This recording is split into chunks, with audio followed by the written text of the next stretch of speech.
Corona के चलते और लॉकडाउन लगला के चलते सबकर बहुत नुकसान हुई बा। देश के अर्थव्यवस्था खराब हो गई, गरीब आदमी के मजदूरी बंद हो गई, कल कारखाना हर चीज़ बंद हो गई। लेकिन ओके संगे संगे कुछ और नुकसान भइल बा, ओके थोड़ा सा बतावे के चाहती।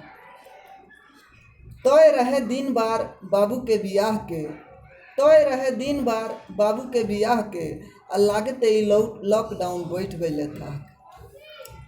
उल्टे धार में बह गई गंगा, आ कोरोना बन गई बियाह में अड़ंगा।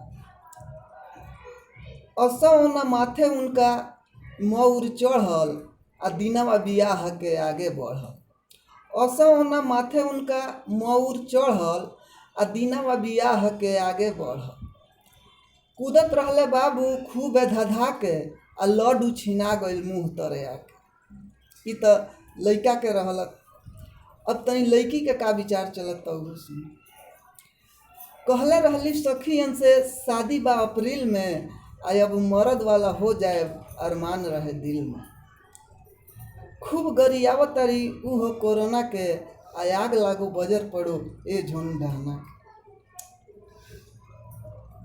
गम बाटे दिल में सपना सब टूटला के, गम बाटे दिल में सपना सब टूटला के, अब इंतजार बा अगिला गोधन कुटला के। फोनवे पर कहता लो अपना दिल के हाल, अब तो भेंट होई लागता अगला साल, अब तो भेंट होई लागता अगला साल।